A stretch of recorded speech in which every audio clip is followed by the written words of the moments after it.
থানার মোড়ে অবস্থিত নান্না বিরিয়ানি, তাদের বিরুদ্ধে ইতিপূর্বেও অভিযোগ ছিল। আজ আরেকটি নতুন অভিযোগ পাওয়া গেল খাবারের মধ্যে অন্য কোনো প্রাণীর মাংস পেয়েছে। খাইতে বসলাম, চাইলাম যে মুরগি আছে কি খাসি আর মুরগি আছে, মুরগি 10 মুরগি ছোটো হবে খাইলাম, খেলাম আসলে খাইলাম। কিছু খাওয়ার পরে মাংসটা খাইতে কেমন লাগলো, টেস্ট অন্যরকম। আর আরেকটা ক্ষেত্রে আর কি টুকরা মাংস টুকরা পাই না। বাড়িতে রোজাতেও 3-4টা ছাগল জমি করছি, ওইরকম মাংস পাই না। সৌন্দর্য মনে হয় যাবে খাইলাম না, খাইতে পারছিলাম না। পরে কাকারে ফোন দিলাম, কাকারে ফোন দেওয়ার পর কাকা বলছে দাঁড়া আমি আইতেছি।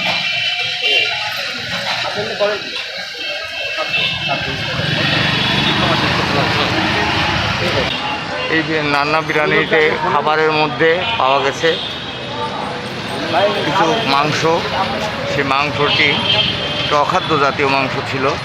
মাংসটি তারা এখন লুকায় ফেলেছে। বলতে চাই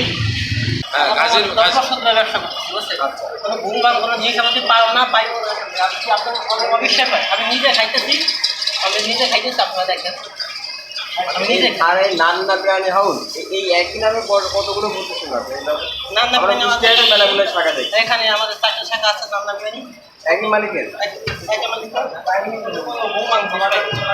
তারা যে অভিযোগ করতেছে যে কোনো প্রাণীর মাংস দিয়ে খাবার পরিবেশন হচ্ছে, এই অভিযোগটা কি বলবো? এটা কি মিথ্যা? আমার মনে হয় এটা মিথ্যা, ডাইরেক্ট খেতে পারবো না আমি। অনেক কাস্টমার আছে, কোনো ভুল মাংস কমপ্লেন করে না। ওই ভাইয়া কোনো কমপ্লেন বলতে আমি নিজে খাইতেছি আপনাদের সামনে, আপনারা দেখেন পরিচয় করে। কারণ ঘুম মাংস তো আমি সাহস করি। অভিযোগটা সঠিক নয়।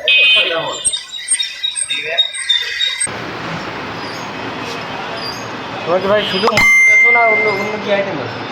খাসি, এটা কিসের মাংস? এটা সেই খাসি।